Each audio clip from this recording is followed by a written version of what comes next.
এর মাধ্যমে আমরা অতিরিক্ত পণ্য যদি কেউ দাবি করে আমরা তখন অ্যাপসটা খুলে সরাসরি দেখাতে পারবো যে সরকার তো এই জেলায় দাম বেঁধে দিয়েছেন এত, আপনি কেন দামটা বেশি চাচ্ছেন। এটি হ্যাক করা যাবে সেরকম প্রযুক্তিতে এটা করা হয়নি, এটা গুগলের অফিসিয়াল যে পদ্ধতি আছে সেগুলো সব মেনটেন করেই এটি করা হয়, কোনো বিদেশি সহায়তা ছাড়াই এবং সরকারি কোনো অর্থায়ন ছাড়াই। এটাই বাংলাদেশের প্রথম প্রকল্প।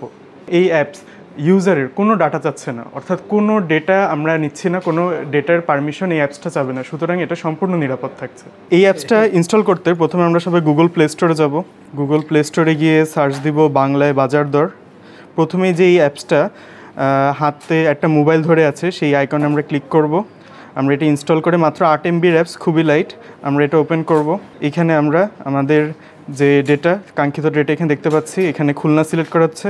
যদি আপনারা অন্য লোকেশনে থাকেন আপনি ক্লিক করবেন, বিভাগ নির্ধারণ, ধরেন আপনি ঢাকায় থাকেন, জেলা ধরেন আপনি টাঙ্গাইলে থাকেন, সিলেক্ট করবেন।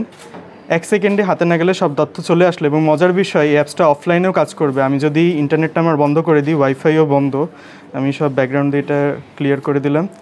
এখন আমি যদি বাজার দর অ্যাপটা ওপেন করি, ঠিক একইভাবেই ডেটাটা আমরা পেয়ে যাচ্ছি সম্পূর্ণ অফলাইনেও। জাতীয় ভোক্তা অধিকার সংরক্ষণ অধিদপ্তরের প্রতি আমার আশা, তারা নিয়মিত এখানে আপডেটেড প্রাইস দিয়ে জনগণের প্রতি কাঙ্ক্ষিত তথ্য প্রবাহের সুযোগ করে দেবেন, যে এটা আপনারা কোথায় পেলেন, এটা কিভাবে পেলেন। তখনই এই চিন্তাটা মাথায় আসা 5ই আগস্টের পর, যদি কেমন হতো সরকারের যদি একটা প্ল্যাটফর্ম থাকতো এবং ওই প্ল্যাটফর্মে সরকার প্রতিদিনের প্রতিটা জেলার সর্বোচ্চ নির্ধারিত যে প্রতিটি পণ্যের সর্বোচ্চ নির্ধারিত বিক্রয় মূল্য, যেটা যৌক্তিক মূল্য, সেটা ওখানে দিয়ে দিল এবং বাংলাদেশের 18 কোটি জনগণ 1 সেকেন্ডে হাতের নাগালে সেই অ্যাপসের মধ্যে ডাটাটা পেয়ে গেল।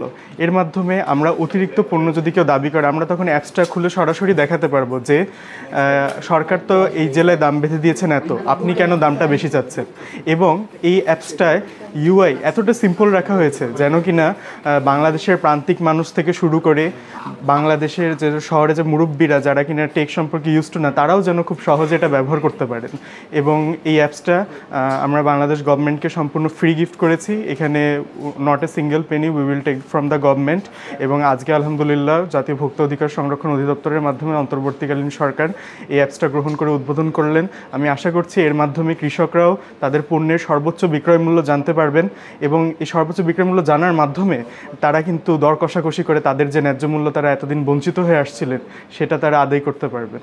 এই অ্যাপসের মাধ্যমে সরকার যে সকল পণ্যের পণ্য মূল্য রেগুলেট করতে চান, তারা যে বাজারে গিয়ে অভিযান করেন, সেই সকল নিত্য প্রয়োজনীয় পণ্য যেগুলো বেঁচে থাকার জন্য আমাদের খুবই জরুরি, আমাদের লাক্সারিয়াস প্রোডাক্ট দরকার নেই, আমাদের দৈনন্দিন খেয়ে পরে বেঁচে থাকার জন্য যতটুকু জরুরি সেই সকল পণ্য সরকার এখন এখানে রেগুলেট করছেন। ভবিষ্যতে হয়তো এর পরিধি আরও বাড়তে পারে। 5ই আগস্টের পর আমরা বিভিন্ন ফেসবুক পোস্ট দেখছিলাম যে চালের দাম এত, ডালের দাম এত, ডিমের দাম এত, কিন্তু ফেসবুক আর এর থেকে যদি কেউ বেশি চায় তাহলে আপনারা সেনাবাহিনী অথবা শিক্ষার্থীদের সাথে যোগাযোগ করুন।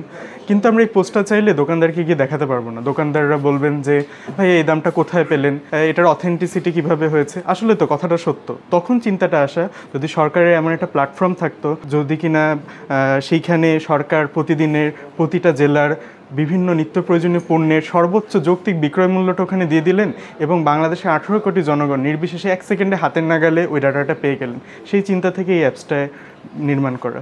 প্রথমত এটা যেহেতু নন ফাইন্যান্সিয়াল প্রজেক্ট, এখানে কোনো আর্থিক লেনদেন হয়নি এবং এই অ্যাপসে আপনারা কোনো বিজ্ঞাপন পাবেন না, সুতরাং আর্থিক আয়ের কোনো সুযোগ নেই। এবং এই অ্যাপস ইউজারের কোনো ডাটা চাচ্ছে না, অর্থাৎ কোনো ডেটা আমরা নিচ্ছি না, কোনো ডেটার পারমিশন এই অ্যাপসটা চাবে না, সুতরাং এটা সম্পূর্ণ নিরাপদ থাকছে।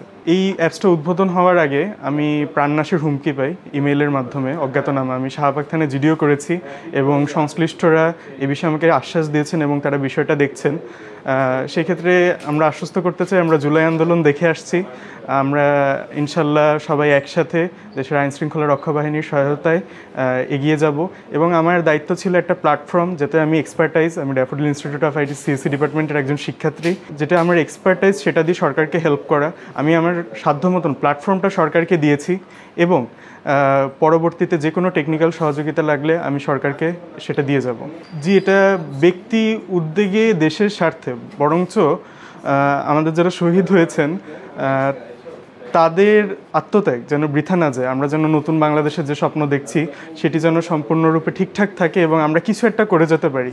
কিয়ামতের দিন শহীদদের সাথে দাঁড়ায় যেন 2-4টা কথা বলতে পারি, সেই মুখ রাখার জন্য সেই দায়বদ্ধতার জায়গা থেকে আমার এই অ্যাপসটা করা। এটা কোনো কিছুই না, এটা আমার জায়গা থেকে খুবই ক্ষুদ্র একটা প্রচেষ্টা। আমার নাম মোহাম্মদ ইব্রাহিম মোল্লা, আমি daffodil institute of IT CSC ডিপার্টমেন্টের একজন শিক্ষার্থী।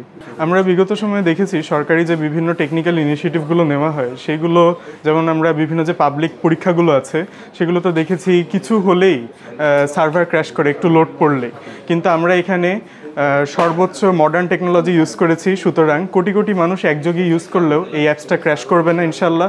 এবং এটি হ্যাক করা যাবে সেরকম প্রযুক্তিতে এটা করা হয়নি, এটা গুগলের অফিসিয়াল যে পদ্ধতি আছে সেগুলো সব মেনটেন করেই এটি করা হয়েছে। সুতরাং সম্পূর্ণ মডার্ন টেকনোলজি ইউজ করে এই অ্যাপসটা প্রস্তুত করে এবং সম্পূর্ণ কোনো বিদেশি সহায়তা ছাড়াই এবং সরকারি কোনো অর্থায়ন ছাড়াই এটাই বাংলাদেশের প্রথম প্রকল্প।